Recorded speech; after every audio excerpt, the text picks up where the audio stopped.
October மாதம் முதல் தேதி செவ்வாய்க்கிழமை. யோபு புத்தகம் 3ஆம் அதிகாரம் 1-17 வசனம், மீண்டும் 22-23 வசனங்கள். சிறப்பாக யோபு தன்னுடைய பிறந்த நாளை சபிக்கிறார். அவருடைய வேதனை துன்பம் மிகுதியாய் ஒரு வார்த்தை கூட பேசவில்லை. ஆகவே அவர் நாளை நினைத்து வருத்தப்படுவதை 10-11 வசனங்களில் பார்ப்போம். தன் தாயின் கருப்பை அவ்விரவே அடைத்திருக்க போயிற்றே, என் கண்கள் இன்று வேதனை அன்றே மறக்காமல் போயிற்றே. கருப்பையில நான் இறந்திருக்கலாகாதா? கருவை நின்று வெளிப்பட்ட நாளுடனே ஒளிந்திருக்கலாகாதா?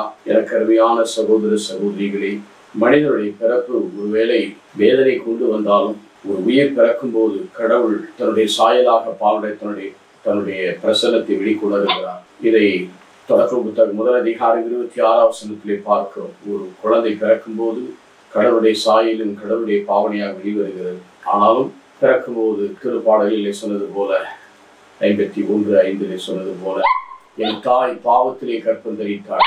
தீவனையோடு நம்ம வாழ்வை ஆரம்பித்தாலும் அந்த வேதனை எல்லாம் துன்பத்தை எல்லாம் நமக்காக இயேசு பிறந்து அந்த பிறப்பின் மேன்மையை அவர் உறுதிப்படுத்துகிறார். ஆகவேதான் கன்னி வயிற்றிலே காலம் நிறைவிட்ட பொழுது அவர் பெண்ணிடம் பிறந்தவராக கலாத்தியர் 4:4 பார்க்கிறோம்.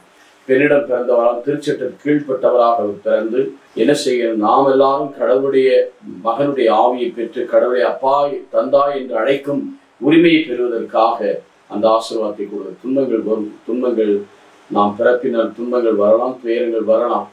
பிறப்பினால் கடவுள் நமக்கு எது செய்திருக்க எபேசியர் 1:4 சொல்லுகிறார்.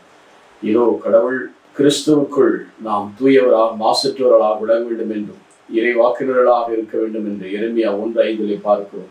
தாய் வயிற்றிலே எசாயா 49 பார்ப்பது போல நம்மை முன்குறித்து வைத்து கடவுள் அவருடைய பிறப்புக்குள் நாம் வழி நடத்தப்படுகிறார். அவர் பிறப்பையை சபித்தாலும் யோபு அந்த பிறப்பையை புது பிறப்பாக மீண்டும் பிறக்கும்படியாக யோவான் 3:3-3:5 சொன்னது போல, unless you born again, நீங்கள் மீண்டும் பிறக்க வேண்டும்.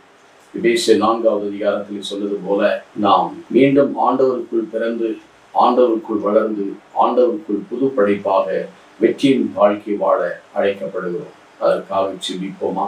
நல்ல தகப்பனே, நேற்றும் என்றும் மாறாதவரே, உடைய மேலான கிருபைக்காய் நன்றி செலுத்துகிறோம்.